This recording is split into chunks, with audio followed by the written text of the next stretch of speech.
Hello, everyone. Welcome to another inspiring episode of the Reflective Series with Olamitundun. Today, we are considering the topic standing firm when people don't understand you.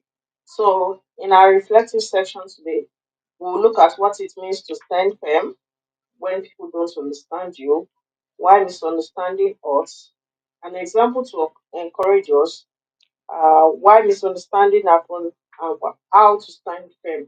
Then we'll take our reflective prompt.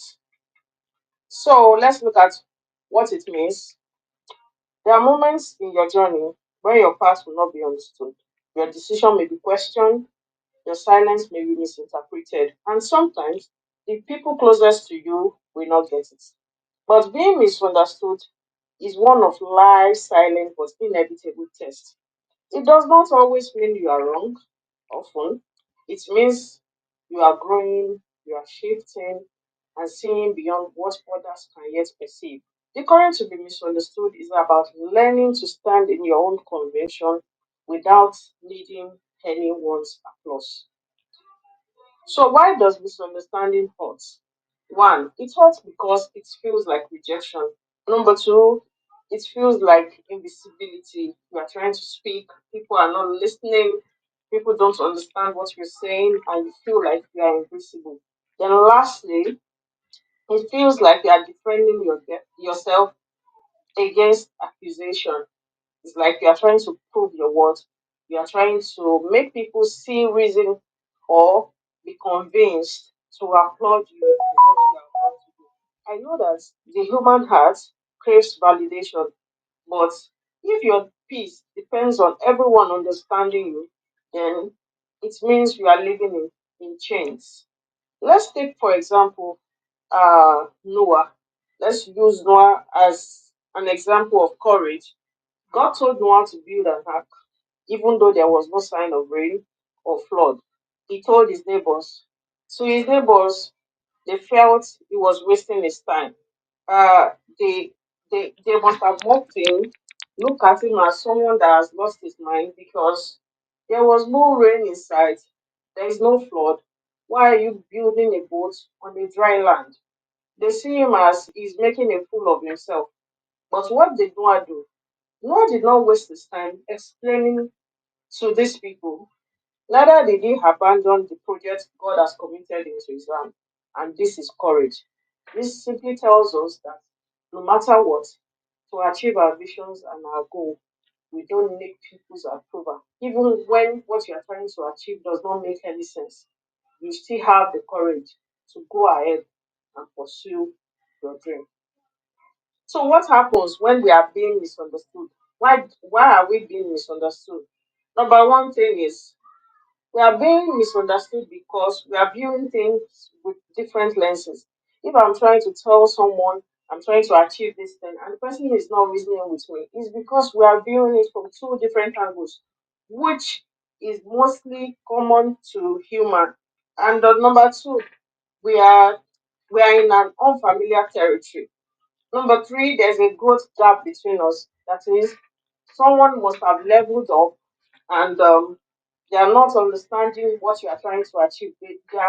They've not yet grasped that um, next level understanding to agree with what you are trying to achieve.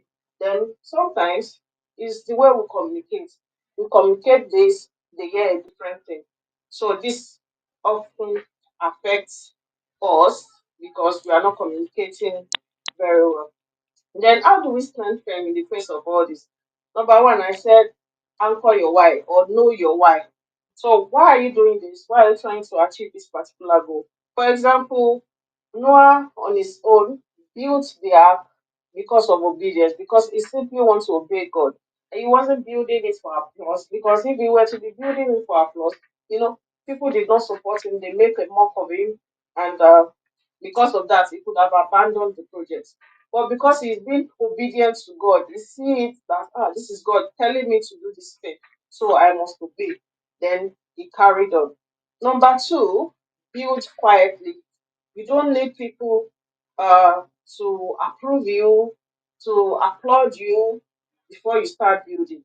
And Once you start building, when you finish building, they will see what you have, the message you have been trying to pass across.